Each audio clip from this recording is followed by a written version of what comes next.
Hello అండి, welcome back to our channel. ఈరోజు మనం చెప్పుకోబోయే స్టోరీ రాయదుర్గ రహస్యం. దీని రచయిత గాయత్రి గారు. రాయదుర్గం ఒక అందమైన పల్లెటూరు. చుట్టూ కొండలు, దట్టమైన అడవి, మధ్యలో ఓ చిన్న ఊరు. ప్రతి చెట్టుకు రంగురంగుల పువ్వులు, సీతాకోక చిలుకలు, వివిధ రకాలైన పక్షులు. అవి చేసే శబ్దాలు వింటే ఎవరైనా ఒక్క క్షణం తమని తాము మర్చిపోతారు. ఇంకా అక్కడక్కడ చిన్నపాటి జలపాతాలు కూడా ఉంటాయి. ఒక్క మాటలో చెప్పాలి అంటే ఈ రాయదుర్గంలో ఎటు చూసినా ప్రకృతి తన సౌందర్యంతో తాండవం చేస్తూ ఉంటుంది. కనువిందుగా ఉంటుంది. ఇలాంటి ఊరు టూరిస్టులకి ఒక వరమనే చెప్పొచ్చు. సిటీ లైఫ్లో బిజీగా ఉన్న వాళ్ళు ఇలాంటి ప్లేస్కి వస్తే చాలా రిలీఫ్గా ఉంటుంది అని చెప్పొచ్చు. కానీ ఇంత అందమైన ఊరికి అసలు ఎవరూ రారు. ఈ ఊరు వైపుకి అసలు ఎవరూ తల వేసి కూడా పడుకోరు. ఎందుకంటే ఉదయమంతా అందాలని విరబోసే ఈ ఊరు చీకటి పడగానే తన ఇంకో రూపాన్ని పరిచయం చేస్తుంది. చీకటి పడగానే దట్టమైన అడవిలో విచిత్రమైన శబ్దాలు మొదలవుతాయి. ఉదయం పూట ఎంతో రమణీయంగా వినిపించే పక్షుల కూతలు, చీకటి పడగానే ఎంతో భయానకమైన అరుపులు వినిపిస్తాయి.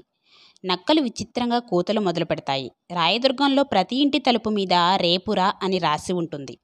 ఎందుకంటే ఆ ఊరిలో జరిగే భయానకమైన సంఘటనలకు భయపడి ఇలా రాసి ఉంటారు. ఇలా రాస్తే వాళ్ళకి ఏం జరగదు అని వాళ్ళ నమ్మకం. రాయదుర్గంలో రాత్రిపూట అసలు ఎవరూ బయటికి వెళ్ళరు. ఎందుకంటే అలా వెళ్ళిన వాళ్ళు ఎవరూ తిరిగి రాలేదు. ఈ ఊరిలో ఏం జరుగుతుందో తెలుసుకోవాలి అనుకున్న వాళ్ళు ఎవరూ ప్రాణాలతో లేరు. ఇంకా పోలీస్ స్టేషన్ మాటకొస్తే ఒకప్పుడు ఉండేది, కానీ పోలీసులు కూడా ఇక్కడ సంఘటనలకు భయపడి పారిపోయారు. అదే కాకుండా కొన్ని నెలల క్రిందట డ్యూటీలో ఉన్న ఎస్ఐ కూడా రాయదుర్గానికి బలైపోయాడు. అంతటితో పోలీస్ స్టేషన్ కూడా మూతపడింది. రాయదుర్గం ఒక చిన్న పల్లెటూరు కాబట్టి ఇంచుమించు 200 ఇండ్లు ఉండొచ్చు. ఇంకా ఇక్కడ ప్రతి కుటుంబం వ్యవసాయాన్ని నమ్ముకొని బ్రతుకుతున్నారు కాబట్టి వాళ్ళ ఆదాయం కూడా అంతంత మాత్రమే. అందుకే ఇక్కడ కొంతమంది రైతులు తమ భావితరం కూడా వ్యవసాయాన్ని నమ్ముకొని తమలా కష్టాలు పడకూడదని తమ పిల్లల్ని పట్నాల్లో చదివిస్తూ ఉన్నారు. ఇంకా రాయదుర్గంలో ఒక పేరు ఎక్కువగా వినిపిస్తూ ఉంటుంది. ఆ పేరే భూపతిరాయుడు. భూపతిరాయుడు ఒక జమీందారు వంశస్థుడు. రాయదుర్గంలో అందరికంటే ఆస్తిపరుడు. ఎంత ఆస్తి ఐశ్వర్యం ఉన్నా ఇంకా కావాలి అని దురాశ ఉన్న మనిషి. ఇతని భార్య సీతమ్మ. పేరుకే కాదు, గుణంలో కూడా సీతమ్మ లాంటిది. చాలా దయాహృదయం కలిగింది. ఎవరైనా కష్టమంటే తనకు తోచిన సహాయం చేస్తుంది. ఇంకా భూపతిరాయుడు ఈమెను చాలా ఇష్టంతో పెళ్లి చేసుకున్నాడు. కొంతకాలం వీళ్ల దాంపత్యం సాఫీగానే సాగింది. కానీ తమ మొదటి సంతానమైన కొడుకు కృష్ణ పుట్టిన 2 ఏళ్లకే బావిలో పడి దుర్మరణం చెందాడు. అప్పటినుంచి భూపతిరాయుడు సీతమ్మని ద్వేషిస్తూ ఉన్నాడు.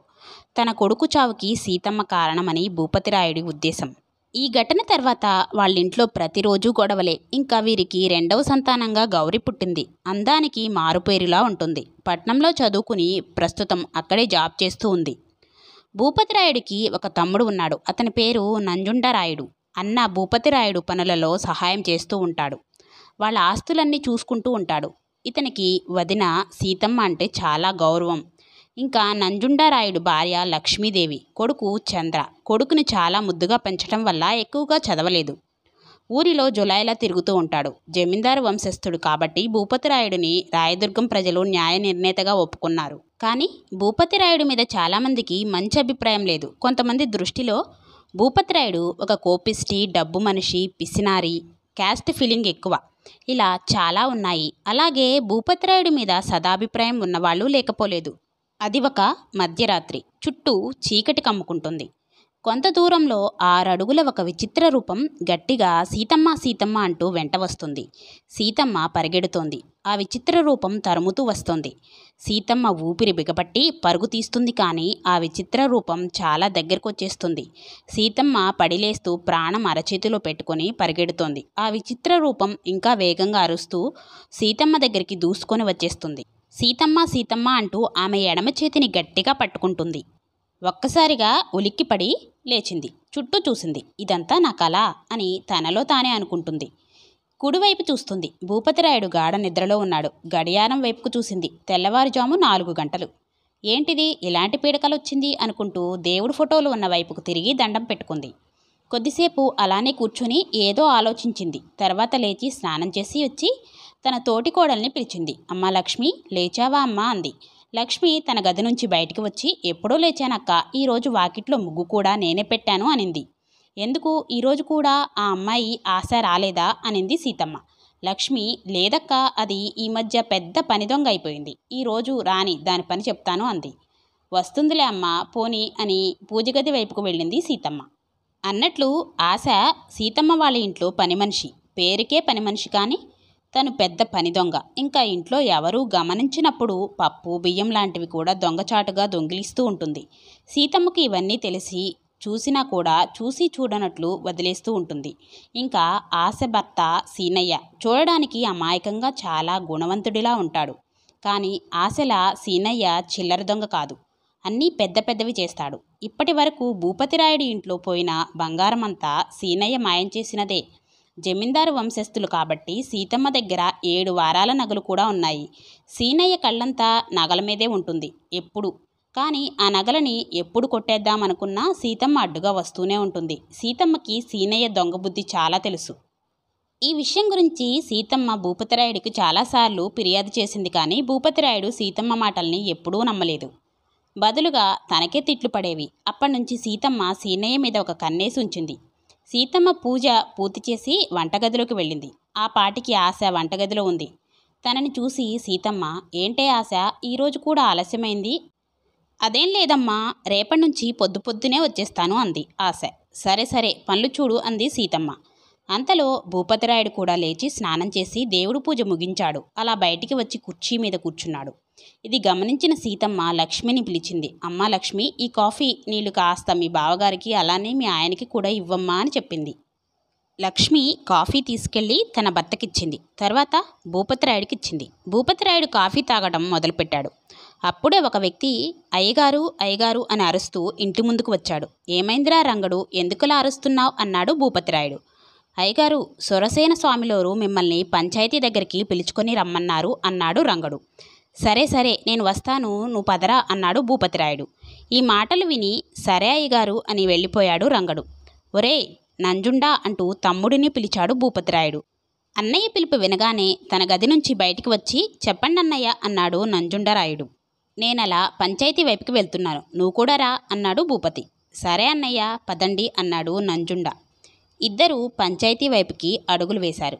అన్నట్లు సురసేన స్వామి రాయదుర్గంలో ఒక ప్రముఖ వ్యక్తి. చూడడానికి కొంచెం భయంకరంగా ఉంటాడు. నల్లటి బట్టలు ధరించి ఉంటాడు. దుర్గమ్మ గుడిలో పూజలు చేస్తూ ఉంటాడు. అదే కాకుండా వేరే వేరే పూజలు కూడా చేస్తూ ఉంటాడు. రాయదుర్గంలో ప్రజలు ఇతన్ని ఎక్కువగా నమ్ముతారు. ఇతనంటే భయం కూడా ఉంది. ఎందుకంటే ఆ ఊరిలో చీకటి పడిన తర్వాత బయటికి వెళ్ళడానికి ప్రజలందరూ భయపడుతూ ఉంటారు. కానీ ఈ సురసేన స్వామి మధ్యరాత్రిలో కూడా ఊరిలో అడవిలో సంచరిస్తాడు. ఇంకా రాయదుర్గంలో ఒక ఆచారం ఉంది. ప్రతి అమావాస్యకి దుర్గమ్మకు బలి సమర్పించాలని, లేదంటే ఊరికి కీడు జరుగుతుందని గట్టిగా నమ్ముతారు. ఈ పనులన్నీ ఇతని నేపథ్యంలోనే జరుగుతాయి. ఇంకా ఊరిలో ఏదైనా పంచాయతీ జరిగినా తీర్పు చెప్పే ముందు ఇతని అభిప్రాయం కూడా తెలుసుకుంటారు. భూపతిరాయుడు ఇంకా అతని తమ్ముడు పంచాయతీ దగ్గరికి చేరుకున్నారు. అప్పటికే చాలామంది జనాలు పంచాయతీకి చేరుకున్నారు. భూపతిరాయుడు సురసేన స్వామిని చూస్తూ నమస్కారం స్వామి అన్నాడు. ఏం భూపతినాయుడు, ఇంకా వారం రోజుల్లో రాయదుర్గంలో జాతర చేయాలి, గుర్తుందా అన్నాడు. హా, గుర్తుంది స్వామి, నేనే ఇంకో 2 రోజుల్లో పంచాయతీకి కబురు పెడదాం అనుకుంటున్నాను. ఇంతలో మీరే కబురు పెట్టారు అన్నాడు భూపతి. సరే, ఎప్పటిలా ఈసారి కూడా నీవే జాతరని దగ్గరుండి చూసుకోవాలి, లేదంటే దుర్గమ్మ ఆగ్రహిస్తుంది అన్నాడు స్వామి. ఆజ్ఞ స్వామి అన్నాడు భూపతి. ఇంకా ప్రజలని ఉద్దేశించి రాయదుర్గంలో ప్రతి సంవత్సరం చేసేలా ఈసారి కూడా జాతర జరుగుతుంది. ప్రతి ఇంటి నుంచి దుర్గమ్మకు దీపాలు రావాలి, కానుకలు రావాలి, లేదంటే తల్లి ఆగ్రహిస్తుంది అన్నాడు సురసేన స్వామి.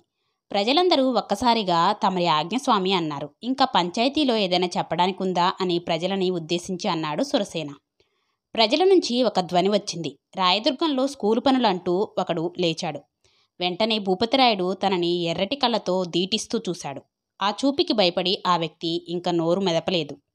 అంతటితో సురసేన స్వామి, ఇంకా పంచాయతీలో మాట్లాడడానికి ఏ విషయము లేవు కాబట్టి అందరూ తమ ఇండ్లకు వెళ్ళి జాతర ఏర్పాట్లు చేసుకోండి అన్నాడు.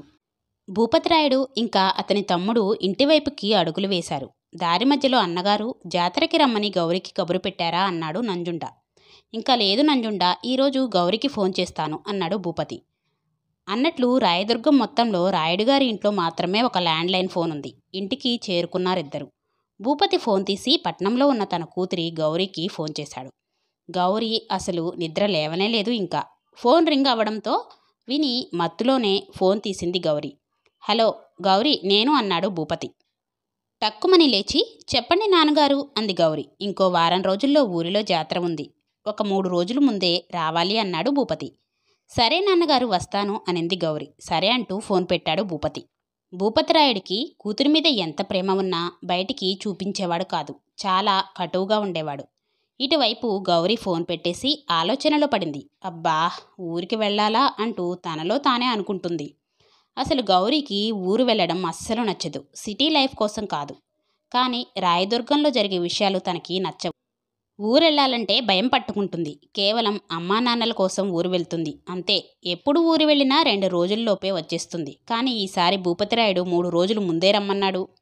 అన్నట్లు గౌరీ పీజీలో ఉంటుంది. ఒక పెద్ద ఎంఎల్సీ కంపెనీలో వర్క్ చేస్తూ ఉంటుంది. మంచి గుణం కలిగిన అమ్మాయి కాబట్టి చాలామంది ఫ్రెండ్స్ ఉన్నారు తనకి. ఎంఎన్సీలో వర్క్ చేస్తుంది కాబట్టి తన ఫ్రెండ్స్ లిస్టులో అబ్బాయిలు కూడా ఉన్నారు.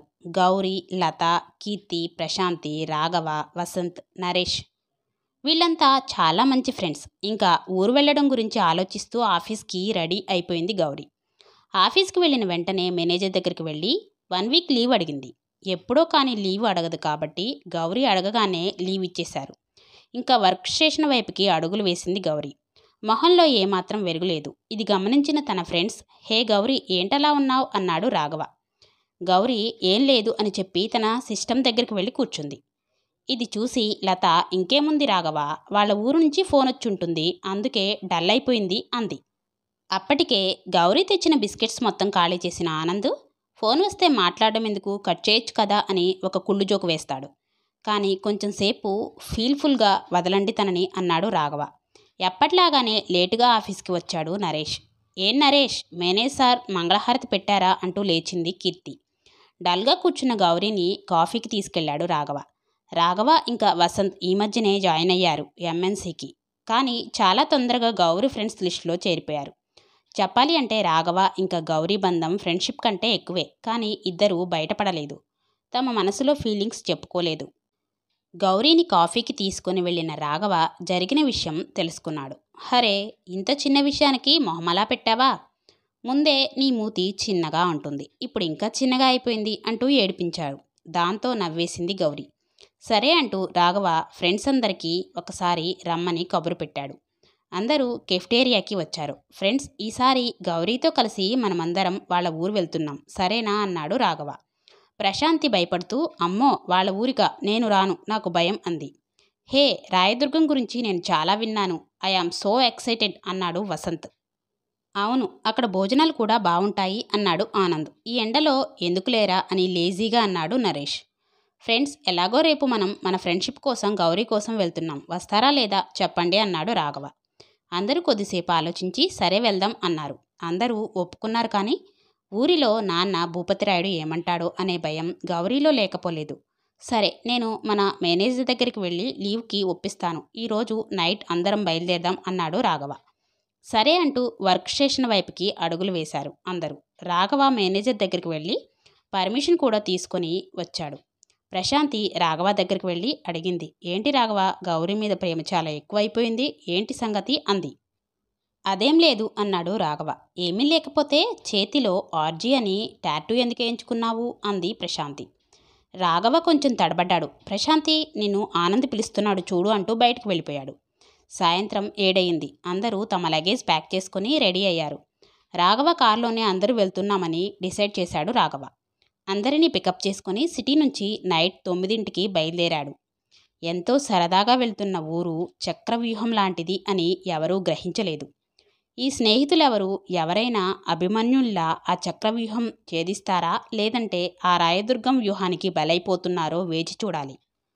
సో ఫ్రెండ్స్ స్టోరీ అయితే విన్నారు కదా. స్టోరీ మీకు ఎలా అనిపించింది అండి? ఇదైతే మొదటి భాగం అనమాట. రెండో భాగం కోసం వేచి చూస్తారని ఆశిస్తున్నాను.